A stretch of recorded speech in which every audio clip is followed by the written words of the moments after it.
Hi, everybody. This session is on advising. So this is a very important component of your time here at CSUSB. It's really important to use the advising tools that are available to you at the departmental, college, and university level. And it's also really important to get advising throughout your time here, to meet with the college advisor, to meet with faculty. It's the best way to stay on track. Make sure you're taking what you need to be taking so that you can graduate on time and so that you have a plan for what comes next after your graduation. So before I start talking about advising tools that you have available to you, I wanted to just briefly talk about how a college degree at a university campus works, what kinds of things you need to complete. So the first thing that's important to know that you need to complete is your general education or your GE requirements. So everyone on a university campus earning a bachelor's degree has to complete general education requirements. So this is kind of like a little bit of a redo of what you did throughout your K through 12 education. So you're going to be taking math and science and English and social studies and the arts so that when you leave with your bachelor's degree, you have a well-rounded education. This is also a good idea for you to take these kinds of classes because you may decide in taking these classes that you haven't chosen the right major, that there's something else that you are more interested in, and this gives you the opportunity again to flesh out and fully round out your education and also to find out if there's anything else that you might like to be doing while you're earning this degree. So about half of your degree is going to consist of these general education requirements. Oftentimes people take these earlier on in their college career, but we recommend that you take kind of a mixture of your general education requirements and some of your major requirements, so you're doing a little bit of both. And I'll talk more about that later and sort of the order of business and when you should be taking what. But I would encourage you to go take a look at the bulletin. I've placed the link here on this slide. The bulletin is where all of the course descriptions are held and all of the requirements that you have for both general education and your major are contained. So it is a great one-stop shop to learn about everything that you need to be doing. So the link that I've given you is to the general education section of the bulletin of the things that you're required to complete, and it will show you all of the different categories of things that need to be completed. So in addition to asking you to take courses in math and English and science and social studies and the arts, we also ask you to take some courses that have particular designations. So you need to take a course that helps you to understand more about diversity, equity, and inclusion. You need to take a course that is writing intensive to really build your writing skills so that you're ready for career, employment, graduate school when you leave us. And so one of the nice things is that in your child development major, once you get to towards the end of your degree, you're going to be taking a writing intensive course that is part of your child development major and also counts towards the writing intensive designation for your general education requirements. So every now and then you get to double count things. So when you take CD 3398, it's going to double count for your writing intensive designation that you also have to be responsible for in the general education requirements. So again, be sure to take a look at the bulletin. That's going to give you a full list, a full account of all of the things that you need to be doing to meet your GE requirements. So next up are your major requirements. So again, to complete a bachelor's degree at Cal State San Bernardino or any other four-year university, you have to take both general education course requirements and you also have to take requirements courses for your major. So as a CD major, you're going to be taking two kinds of courses within the major requirements. One, you're going to take a set of core courses. So whether you are an early childhood development major or a child and adolescent development major, you're both going to be taking some courses in common, and those are your core courses. So you're all going to be taking CD 2240, you're all going to be taking CD 4400 and 3398. So there are some courses that you have in common that we think are necessary for all CD majors to have under their belt. You're also going to be taking courses that are specific to your concentration. So if you're an early childhood development major, you're going to be taking courses that are related to infants and toddlers, preschoolers, and early school age children like CD 2250 and CD 2260. If you are a child and adolescent development major or concentration, you are going to be taking courses that are related to older elementary school age children, children in middle school, and children in high school. So you're going to be taking courses like 2270 and 2275 that focus on those age groups. So there are major courses in common across the two concentrations, and then there are major courses that are different, that are specifically related to the concentration that you have chosen. So if you want more information about what those major requirements are, you can go to two places. So again, the course bulletin published by the university is a great source of information. It tells you what kinds of things you need to be taking to earn a degree, both in relation to your general education requirements and your major requirements. And it also gives you lists of all the courses that are found at this university. This can be really helpful because it describes the course for you, tells you what the course is going to be about, and it also tells you what the prerequisites are. It's really important for you to do your homework and read and make sure you understand the prerequisites before you go to enroll in classes. Sometimes there are instances where you will be allowed to enroll in a course even if you don't have the prerequisites, and this is related to transfer issues between community colleges and our four-year university. So sometimes we don't have blocks on the prerequisites, but it does not mean that we will let you stay in the class without the prerequisite. We will be hand checking, and if you're found to be missing the prerequisite, you'll be dropped or asked to drop yourself from the course. So it's a really good idea to go into that catalog that the university publishes, read each description of the course that you're signing up for, make sure that you do indeed have those prerequisites so that you will be allowed to remain in each and every course that you enroll in. So the course bulletin is helpful to know what your requirements are and also to know a little bit more about each course you're signing up for. Another place that you can look and see what your major requirements are is through our department website. We have a list for each concentration that tells what the core courses are and then also tells the courses that are specific to your particular concentration.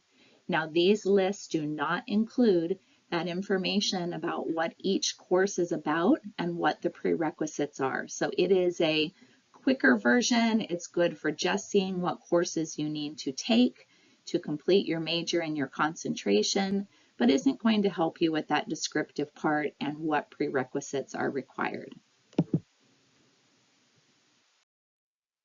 couple of slides, we're going to talk about tools that you can use to plan your schedule. So schedule planning is important for both a semester in isolation. So each semester you need to plan your schedule, but you also need to think about how you're going to plan your schedule across your degree progress. So each semester you plan your schedule, but you want to think about I'm going to be here for 2 years. What's the best way to plan my schedule across those 2 years? And again, you are going to want to make sure that you seek regular advising to make sure that you're on track. But there's much that you can do to plan your own schedule. The university and the department have tools available to help you to know what you need to be doing when and how to do that schedule planning. So I want to show you the tools on the next couple of slides that you can use to effectively plan your schedule. And that way, when you meet with an advisor, you're just checking in to make sure that you've done things correctly. We have many students at the university. We have many students in our department. We only have one college advisor. We also have a small number of faculty, so it would be virtually impossible for those advisors to be able to plan every single student's schedule from the ground up. So we do ask that you use the tools that are available to you to plan your own schedule independently, and then use the advisors to check in, make sure that things are correct, and to help you with anything that's more complicated. Because there are sometimes things that are a little bit more complicated and might require the assistance of either myself, the department chair, or our college advisor, which I will also talk about those things more later. But right now on this slide and the next, let me introduce you to some of the tools that you have at your personal disposal. So one is your pause. Super duper important. So it is in all capital letters, PAWS. I will show you on the next slide how you can access your pause if you don't know how to already. There is also this link on this page that shows you how to get to and navigate your pause. But basically it is a list that shows you all of the requirements that you personally need to fulfill to meet your degree. So it is specifically related to you. You can only access it through your ID number, and it tells exactly what you personally are responsible for completing to be able to earn a degree at the university. So when you look at your pause, it is going to tell you courses that you have already taken. Those are going to have a green indicator. It's going to show you courses that you still need to take. Those are shown with a red indicator, a red X. And it's also going to show you courses that you are taking that are in progress, and that's in blue. So it's going to show you all of the things that you need to do. Once you have everything checked off as being done, then your degree is complete.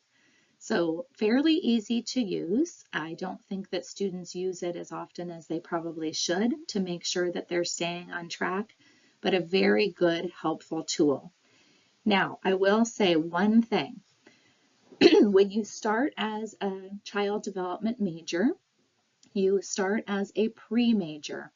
So until you have completed several courses, you will not be moved over to a full CD major.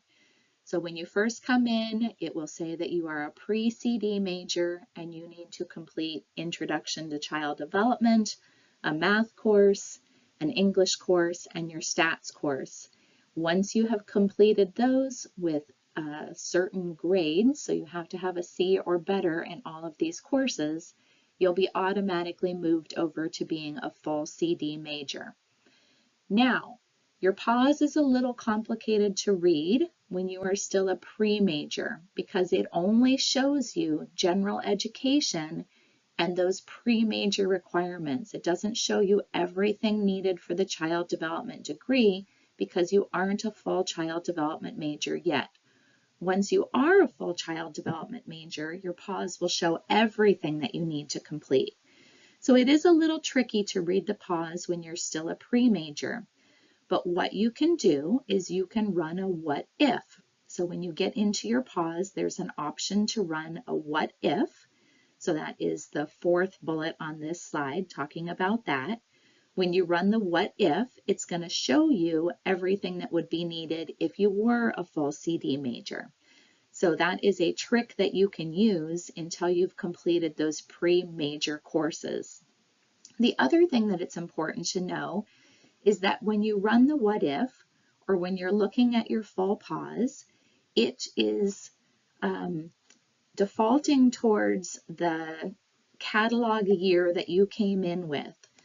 So if you are new to our university, which I'm assuming that most of you are going to be under the catalog year of fall 2022. So for both GE and for your major requirements, your fall 2022. What this means is that, let's say we change some of our requirements, you are not going to be beholden to those new requirements. So let's say for students who are coming in fall 2023, we've changed some things. You don't have to worry about those changes. You always just have to worry about what was in place during the year you came. So if you look at the top of your pause report, you can see what catalog year you're held to. So maybe your GE is fall 2020, you changed your major at some point, so your major requirements are fall 2022. So you can see on your pause what your personal catalog year is related to. If you remember that course bulletin, the course catalog that I was talking about in our earlier slide, there are catalogs for each year published by the university. So if you are beholden to a particular catalog and you want to go look up course descriptions or course prerequisites, you want to make sure that you look at the catalog that goes with the year listed on your pause so that you're looking at the right one, you're looking at the right prerequisites, you're looking at the right courses for you and for the particular year that you came into the university. So catalog years are very important, and your pause is a very helpful, useful tool that can help you to do that schedule planning.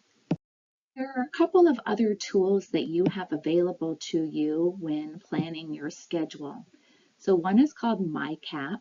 MyCap is a place where you can plan what you think that you are going to take each semester while you're at the university.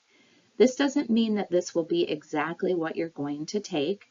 This is just a plan. It helps you to think about not just a particular semester, but across the semesters, what should I potentially be taking when? Now, it's important to remember that even though you set this plan out, perhaps a course isn't actually offered in the semester that you thought that it was going to be when you planned to take it. Maybe it's already full by the time you have the opportunity to register. Maybe it doesn't fit in with your schedule, or it overlaps with another class that you need. So there's a variety of reasons why you might not be able to actualize the plan that you've created, but it's a good idea to sit down and think about what you might take when, so that when you're moving through the program and you're registering for classes each semester, you have an idea of what you're planning to take when and what is sort of a logical progression of finishing the degree. So MyCap can be a helpful planning tool. It's not 100% set in stone, but it's definitely a tool that you can use to help you think about how to progress through the degree. Another thing that you can use is a tool called Schedule Planner. So Schedule Planner helps you to plan each semester. So when you're thinking about what you're going to take for a semester, you can drop things into this Schedule Planner to make sure that things don't overlap with each other, to make sure that it's a good solid schedule that's going to work. That way, when you go to enroll, you will get a specific time each semester, and you will find this in your student center. So each semester, your student center is going to pop up with your personal enrollment date and time, and you're going to need to go onto My Coyote during that time on that day and get registered for your classes. So classes go quick at the university. It's a big university with a lot of students, so it's important to do your planning work ahead of time, to think about what classes you're planning to take, to use that schedule planner, to have a couple alternative schedules ready to go, just in case the classes that you're planning to take are already full by the time that you get to them. Do your homework, check those prerequisites in the catalog ahead of time, right? So make sure that you have the proper prerequisites, that courses don't overlap with each other, that you've got a good solid plan. And the schedule planner can help you with that so that when you sit down to register at your time, you can either quickly get the classes that you've already planned out, or you can quickly move over to one of your backup plans so you get the courses that you need and you have a full load for this semester. So these are some tricks to help make your time at the university go more smoothly in getting all your courses done, and your registration for each particular semester to go more smoothly as well. So the schedule planner, you simply use that link that I've provided in the middle of this page. That takes you straight to the schedule planner. To get to your personal pause and MyCap, so the links that I gave on this slide related to MyCap and pause don't take you to your personal pause and MyCap abilities, but you can find those personally for you if you follow the instructions that I've given on this slide. So first you're going to log into MyCoyote. Then you're going to click on the Student Center tile that you'll see on your MyCoyote page. Once you get to the Student Center, look for this second box kind of in the middle of the page, and you're going to click on Pause. You can see that's the second from the last thing to click on. Once you get into your Pause section, you'll see towards the upper left of the screen, you'll see this spot where you can either click on pause or you can click on MyCap. And that will take you directly to your own personal pause and your MyCaps.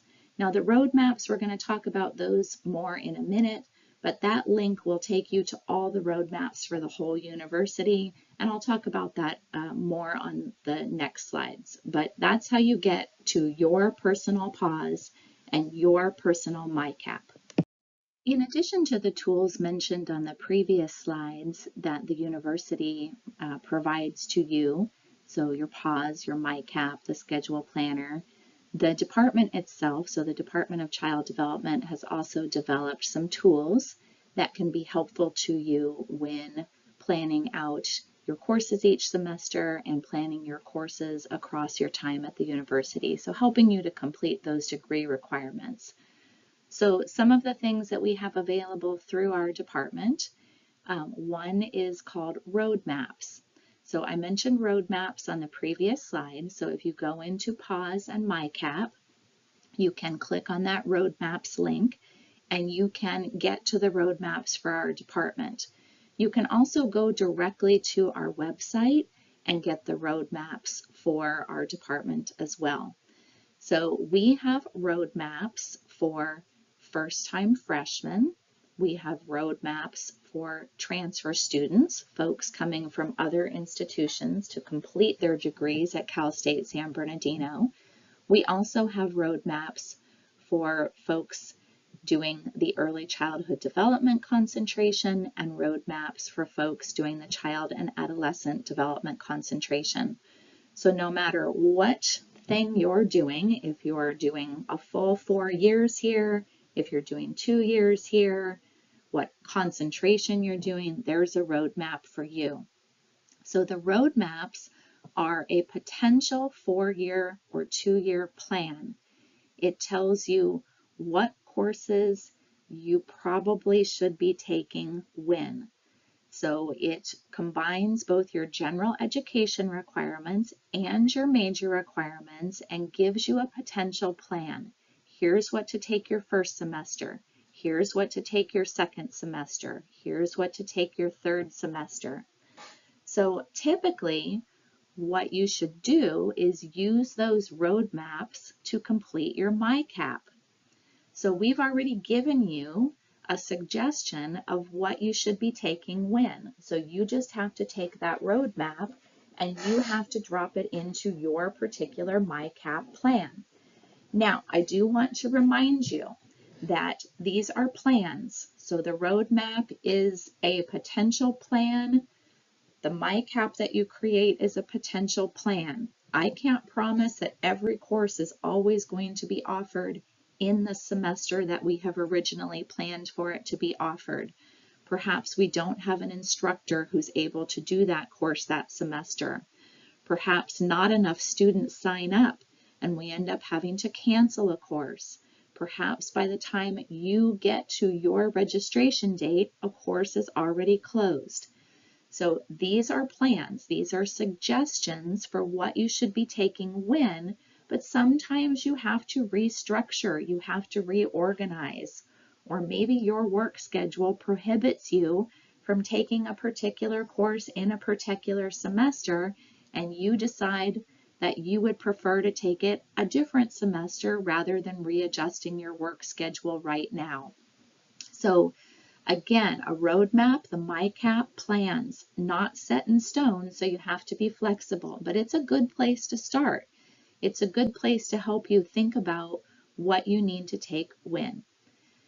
So prerequisites, I'd already mentioned the prerequisites. So when I was talking about the bulletin, the course catalog earlier, sometimes it's called the bulletin, sometimes it's called the course catalog.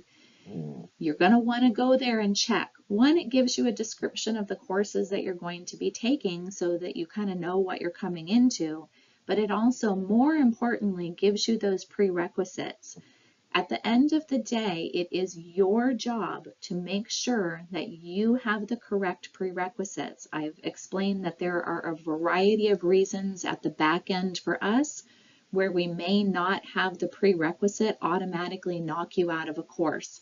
I know that would be the simplest way if we just wouldn't allow you to enroll at all, but we have some special considerations, particularly with our transfer students, where sometimes we have to leave a prerequisite off of the enrollment process to make sure that folks who really are qualified get to be in the course. And then we go and hand check, we double check and make sure to see if folks have the prerequisites or not. And sometimes when you don't, we ask you to leave the course. This is not a good idea for you because you're in a course, you think you've already got your schedule set, your registration date has passed, more and more courses are filling, and now you find out that you're going to be dropped from a course and you have to scramble to find another one. So always much better to do your due diligence, go to that bulletin, check those prerequisites. Those prerequisites are also listed for you in the roadmap. So there's a couple places where you can see prerequisites, but please do your due diligence. Make sure that you're taking courses in the right order and that you have the proper prerequisites so there aren't any snafus with your enrollment each semester. To also help you, we give a list on our website of when courses are typically offered. So again, there's reasons why a course may not be offered in the semester when we typically offer it, but we're pretty on target. Generally, if we say a course is going to be offered in a particular semester, it is. It's rare when it won't be. So this is definitely a tool that can help you to think about what you should be taking when and when a particular course will be offered. Now, that said, it doesn't mean it's going to be offered on the day or time that you want it to be. It doesn't mean it's going to be offered in the venue that you would like it to be. So most of our courses in this major are offered during the day. We have a graduate program that is an evening program. So most of our evening teaching obligations are taken with that graduate program. So much of what you need for the undergraduate degree is in the daytime. There are some things offered in the evening, but it is really not possible to earn a degree in child development at Cal State San Bernardino by coming in the evening alone. Also, we offer about 20% of our courses online, and we offer 80% in person. So if you are planning to complete this degree completely online, then we are probably not the right university for you, because the majority of what you're going to be taking is in person during the day. We're a fairly traditional college experience. I know that doesn't work for everyone, but I'm just throwing that out there now so that you can be thinking about us being a good fit for you, your work schedule in the future as you move through this program. So in the last several years, we have had many changes to our university and our department. We were a quarter system and we moved to a semester system. We were a human development degree. We moved to a child development degree. We were part of the Department of Psychology, and now we are a standalone Department of Child Development. So that said, there's been a number of changes to our courses. So to help folks who've been around a little while, or folks who might be talking to someone else and that someone says, oh, well, I have to complete this, and you go, what the heck is that person talking about?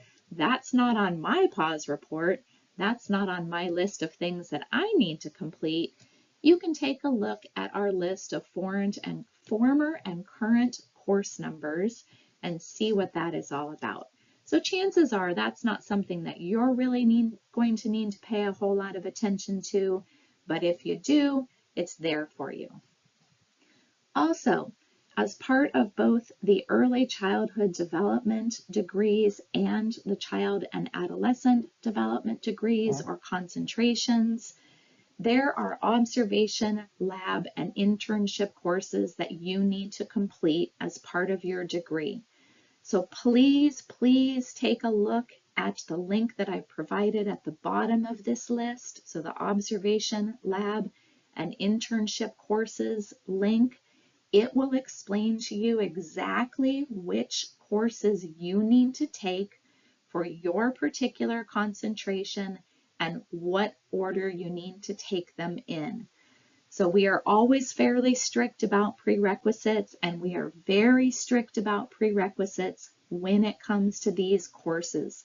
There is a particular order of business. There are particular semesters that these courses are offered. So please, please, please pay attention so that you're taking these courses in the right order and you're catching them during the semesters that they're offered. It's going to make your life much better and your progress through the degree much smoother. On the previous slides, we've talked a lot about different tools that you can use to make sure that you're staying on track and that you are taking the courses that you need to take in the right semester so that you can graduate on time and not spend time taking classes that you don't need or missing classes that you do need during the semesters that they're offered. So again, I really encourage you to take advantage of the roadmaps, of MyCap, of the pause. There's many, many tools to help keep you on track and help you to be able to work independently towards your degree. That said, I would also encourage you to get regular advising. It's really important to touch base with folks on campus to make sure that you are on the right track and that you're using those tools effectively and in the way that they're intended to be used. So at least once a year, maybe once a semester, I would encourage you to get academic advising. So this is the top bar on this page where it says course planning and schedules. There are academic advisors available through the university. You can make an appointment easily. So on that bar, it talks about how to make an appointment with academic advising. So you just click on that link and it takes you to the academic advising webpage for the university and gives you instructions for how to make an appointment from there. These are folks who can help you to make sure that you are meeting the requirements of your pause, that you're taking courses in the right order, just to make sure that you're staying on track academically so that there aren't any surprises once you get towards the end of your degree. So that general academic advising is very, very important and something that you should be doing regularly. The other thing that you can do is that you can meet with our faculty. So our child development faculty are wonderful, and they are specially equipped to be able to talk with you about career and graduate school. So if you're uncertain what you'd like to do with your degree, if you're thinking about grad school but aren't sure how that works, this is exactly what our faculty are intended to be helpful to you for. So if you go to our child development website and look up the information about the full-time faculty, you're also welcome to meet with part-time faculty members as well. But our full-time faculty are especially equipped to handle this kind of advising. But make an appointment with any one of them, drop by their office hours. They'll be happy to sit down and talk extensively with you about your career interests and any graduate school advice you might be seeking. So then finally, there's me, the department chair. My name again is Amanda Wilcox-Herzog. You can find me on the 5th floor of the SB building. You can email me at the email that's listed below. Many ways to get in contact with me. And I'm a jack of all trades, so I can talk with you about academic advising, although I am going to ask you if you visited the general academic advising first. So I try and handle the more special concerns. So the more general advising, I leave to the academic advisors on campus. But if there are issues with course substitutions or something specifically related to child development that the academic advisors weren't able to help you with, that's where I would come in and try and help you with those more specific individualized concerns. I'm also happy to talk with you about opportunities in our department, just anything that you need to talk about, including careers and graduate school and getting through all those classes. So please do use all the academic advising and career graduate school advising tools at your disposal. Another way to get advising is to utilize the information and advising sessions held through the department. So we hold regular information sessions every semester. One of them is to talk about advising related issues. Another one is to talk about lab courses and the advanced practicum. And the final one is to talk about graduate school and career advice. So I would encourage you to attend one of those information sessions. They're in the evening and they are through Zoom, so they're fairly easy to attend. We also hold group advising sessions 2 to 3 times a semester. That's during Coyote Hour on Tuesday, so from 12 to 1, also through Zoom. So these are great ways to pop in and get some of your general advising questions answered without needing to make an appointment. We do ask that you register for these events ahead of time so that we can provide you with the Zoom link and we know how many people are coming. So you don't have to make an appointment per se, but you do need to go and register. So these can be registered for on our Child Development Department website on the home page. You'll see to the right-hand side of the home page, there are links to register for these events. You're going to get reminders about these events frequently, so they will be sent to you through your student email account. I send monthly emails, as we've talked about before. So monthly emails come to you, and we always mention these kinds of information and advising sessions in those emails. You'll get remind messages letting you know about these events, and we also post these events on Instagram. So multiple ways that you can find information about these events, and again, you can register on the Department of Child Development website. So just one final note, if you have questions and you are not sure who they need to go to, so it doesn't seem like a Stephanie Loera question, it doesn't seem like a CD faculty member question, it doesn't seem like a department chair question, if you're just not sure, we also have a general email address for the Department of Child Development that you are welcome to use. So if you're just not sure who that email should go to, you can send your question to this website listed on, or this email address listed on this page. So childdevelopment@csusb.edu, and we will forward your email to the person who is best to answer that particular question.